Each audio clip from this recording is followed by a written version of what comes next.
Pessoal, se vocês conseguirem entender 10% do que eu tenho para falar para vocês hoje, nessa nossa conversa, 10% só, e isso vai evitar tanta frustração, tanta raiva, tanta expectativa quebrada, vai evitar intrigas entre familiares, vai evitar que você acabe relacionamentos, vai evitar que algumas amizades elas se distanciem ou acabem, vai evitar que sociedades elas se desmanchem, elas se quebrem, entende?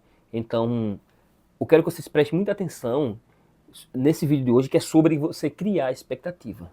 E a frase que vai guiar a gente nesse vídeo de hoje, nessa nossa conversa, é que você só ajuda alguém quando ela está pronta para ser ajudada ou quando essa pessoa ela quer ser ajudada. E por que eu estou dizendo isso? Porque algumas pessoas simplesmente, por mais que você tente, por mais que você se esforce, por mais que você dedique a vida, elas nunca vão conseguir ser ajudadas. Por quê? Porque ou elas não querem ser ajudadas, tem algum bloqueio na cabeça dela, tem algum problema no imaginário dela, tem algum problema na moral dela, enfim, que elas não vão deixar você ajudá-las. Entende? Muitas vezes ela não tem aquela permissão psicológica, digamos assim, para você ajudá-las. E onde isso se encaixa aqui dentro do conteúdo do nosso canal, que a gente fala de empreendedorismo, que a gente fala de negócios, que a gente fala da gente começar a empreender, a criar as coisas aqui no digital. Onde se aplica? Isso se aplica da seguinte forma. Se às vezes você é a pessoa que quer ser o milionário da sua família, quer ser a pessoa que vai mudar de vida, que está dedicado a isso, que está dando um duro danado. E às vezes você já chegou lá. Talvez você já tenha chegado lá ou você está no caminho para chegar lá. E a gente tem que se preparar justamente para esse lugar, quando a gente chega. A gente passa muito tempo, gasta muita energia, e às vezes a gente chega lá. E quando a gente chega lá, a gente consegue ter os primeiros resultados dentro disso. É comum a gente querer ajudar as pessoas. É comum a gente querer trazer as pessoas para o nosso negócio, querer dar uma força. Inclusive vai ter pessoas que vão pedir ajuda e você jura que essa pessoa ela quer ser ajudada e ela não quer ser ajudada. E eu vou trazer aqui para a nossa conversa de hoje uma metáfora que é conhecida como a metáfora do mito da caverna, ou como o mito da caverna, que é atribuído a Platão, mas quem criou foi um cara chamado Sócrates. Talvez isso pareça um assunto chato, talvez você já tenha ouvido falar nisso, mas eu quero que vocês continuem, me dê essa oportunidade de contar essa metáfora, eu vou contar de forma bem sintetizada, do meu jeito, e isso vai se conectar com o assunto que a gente acabou de conversar, que é que você só consegue ajudar alguém quando essa pessoa está preparada. Entende? Porque tem gente que está viciada na lama, na miséria, no difícil. E quando ela tem essa oportunidade de usufruir um pouquinho mais da abundância, da vida boa, ela vai voltar. E quando ela volta, quando ela quer voltar para o fundo do poço, a tendência é puxar você. E você tem que estar ligado nisso. Porque muitas vezes você passa muito tempo construindo uma coisa e por conta de você querer ajudar quem ainda não está preparado para isso, você acaba perdendo tudo, colocando tudo a perder, se desviando do caminho. E já dando um disclaimer aqui, a gente tem que ajudar as pessoas. Eu ajudo gente pra caramba, entende? Eu espero, inclusive, que com esses vídeos que eu estou trabalhando aqui no canal, eu consigo despertar alguns de vocês, ajudar, dar insights, entende? Mas eu só vou ajudar quem está preparado. Quem não está preparado vai ver isso aqui e vai achar, isso é besteira, isso não serve, esse é um enrolão, enrolado, enfim. Porque a pessoa não vai estar preparada, entende? Então, do que se trata o mito da caverna? Que inclusive, se você assistir um filme chamado Matrix, ele traz esse mito da caverna envelopado dentro do mundo da tecnologia, dentro do mundo digital, entende? Se você não assistiu Matrix, inclusive eu recomendo você assistir esse filme. Mas do que se trata o Mito da Caverna, finalmente falando aqui? Esse Mito da Caverna, ele conta a história, né, de um monte de pessoas que estão presos numa caverna, acorrentados. E, enfim, eles estão amarrados, as mãos, os pés, enfim. E eles estão com a cabeça presas de forma que eles consigam olhar simplesmente para um único ponto, que é uma parede. E atrás dessa galera tem uma fogueira. E entre essa fogueira e essas pessoas que estão de costas para essa fogueira, tem uma galerinha que estão levantando alguns objetos. E esses objetos projetam sombras na parede. Essas pessoas que estão acorrentadas, elas nasceram e se criaram somente vendo essas sombras que estão na parede dessa caverna. Ou seja, todo o imaginário delas foi construído com elas simplesmente tendo como única referência as paredes. A parede, na realidade, né? E as sombras. Então, essas pessoas, elas não conhecem o que é uma flor, elas só conhecem uma sombra. Que talvez dê a ideia delas do que é uma flor, mas não é uma flor de verdade. Elas vão conhecer só isso. Elas não vão conhecer o que é o mundo lá fora, por quê? Porque elas viram, durante o nascimento até a morte delas, somente sombras na parede. Elas não viram o mundo real. Sombras projetadas a partir de pessoas iludindo ali, colocando figurinhas e o fogo. Somente isso. E durante esse tempo, tem um sujeito que de alguma forma ele consegue, ele se esforça ali e ele consegue escapar. Ele consegue se desvencilhar das correntes. Ele se solta, desce e ele caminhando ali pela caverna, ele vai percebendo que tem a galera que está levantando as figurinhas ali, que vão projetar na parede, é conhecido como os emos da caverna.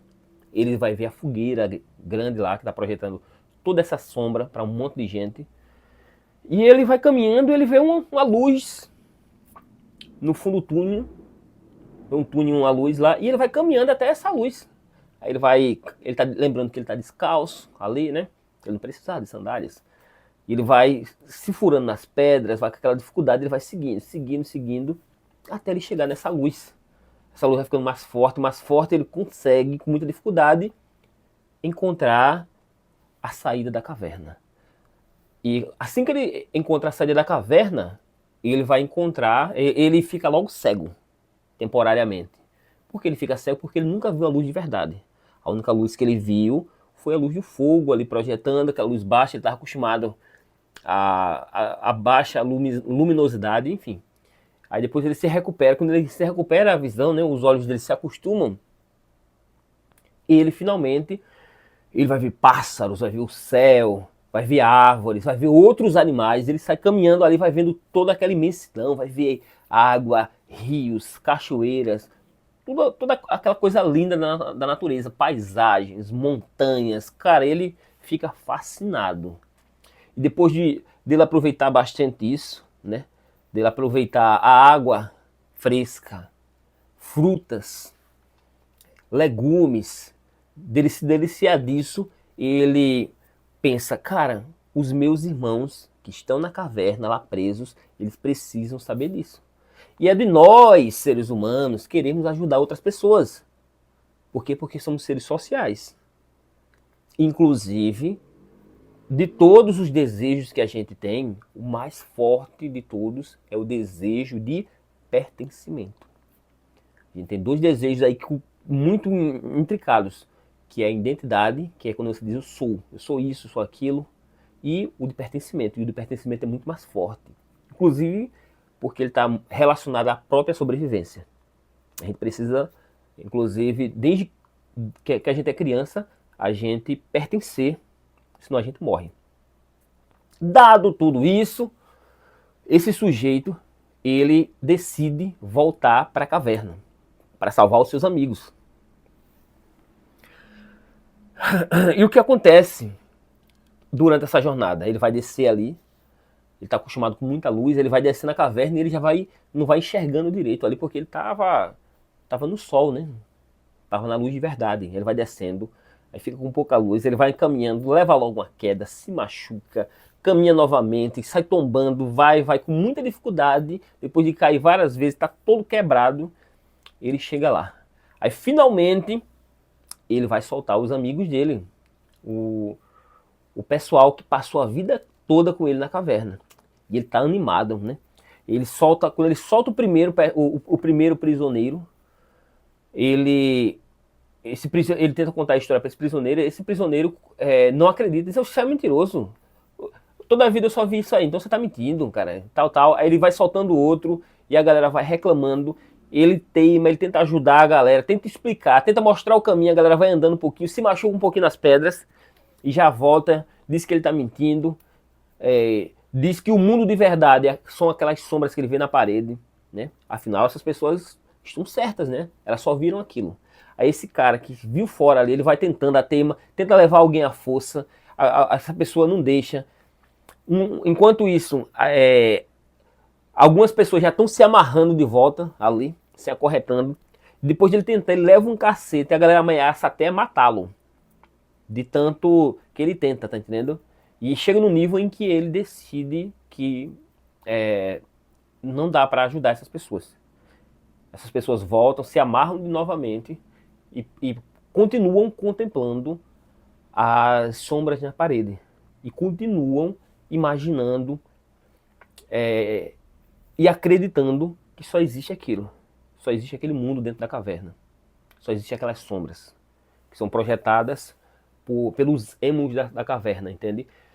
Até que esse prisioneiro que escapou, né, ele descobre que tem uma pessoa ali que já tá ligada ali, que já tá tentando se soltar e que já acredita e que tá disposta a pagar o preço. E dentre milhares que tem ali, só naquela caverna, tem um ali que escapa. Que já tá pronto para ser ajudado. E eles seguem juntos, ele consegue sair da caverna, ele consegue tirar um. E por que eu estou trazendo isso? Essa metáfora é uma metáfora que tem aí mais de 2.000 anos, quase 2.500 anos, pelo menos, hein? Pelo menos. E o que acontece? E ela é atemporal, ela explica muito na nossa vida. Porque muitas vezes a gente tenta ajudar alguma pessoa, tenta dar um conselho para alguém e essa pessoa esse conselho não serve. Às vezes você quer ajudar, você inclusive ajuda financeiramente alguém e depois essa pessoa está quebrada. Você ajuda a pessoa numa situação, entra numa briga por uma pessoa e depois essa pessoa está envolvida em outra confusão, joga você em uma confusão. Então, para quem está empreendendo, para quem está começando um negócio aqui nesse universo digital, é importante a gente olhar para esse lugar. É importante a gente perceber que não dá para a gente querer ajudar todo mundo, não dá para você salvar todo mundo, dá para você salvar somente as pessoas que ou estão prontas para serem ajudadas, ou querem muito ser ajudadas, e elas já deram o primeiro passo. Não dá para você ajudar quem não deu o primeiro passo. Quem não tentou já, pelo menos, se desvencilhar das correntes. Quem não está se esforçando. Quem não está nem se debatendo ali para ser ajudado. Entende? Inclusive, não dá para você carregar a pessoa nas costas. A pessoa vai ter que conseguir caminhar com as próprias pernas. Entende? Porque senão ela vai se machucar e aí você vai tirar a força dela. É como você tentar, por exemplo, imagina uma lagarta e que ela tá na fase do casulo. Se você tentar ali quebrar o casulo antes do tempo, ela tem uma chance muito grande dela não sobreviver. Se você, por exemplo, uma galinha, um pinto que está no ovo, se você tentar tirar na hora que ele está beliscando ali para sair, antes do tempo, corre o risco dele não sobreviver, um risco gigantesco. Entende? Então o conselho que eu dou para vocês queira ajudar as pessoas, mas ajude quando as pessoas estiverem preparadas. Saiba filtrar, saiba ver se essa pessoa está preparada ou não. E o fato dela dizer que está preparada, que ela quer ajuda, não significa que ela está pronta. Entende?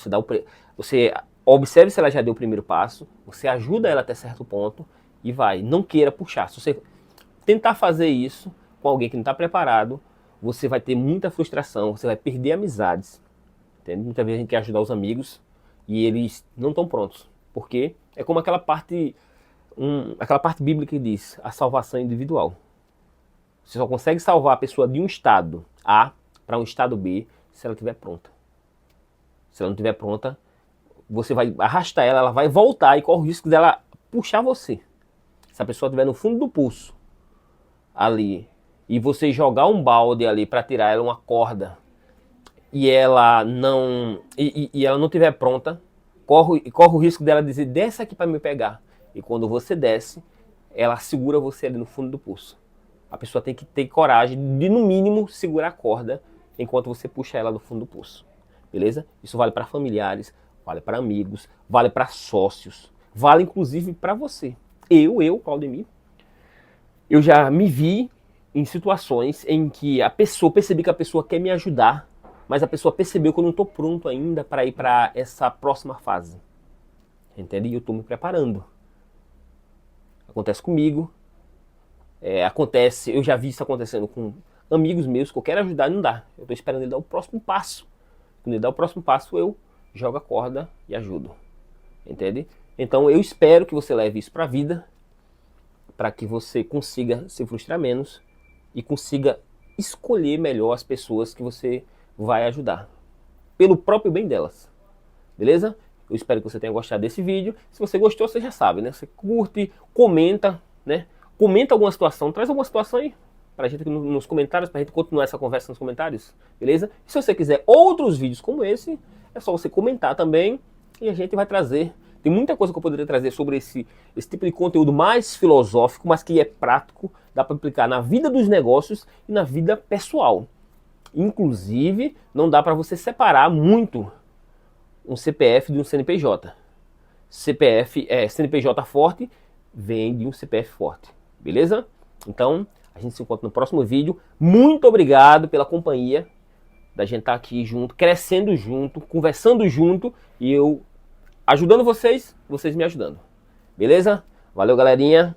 Até mais.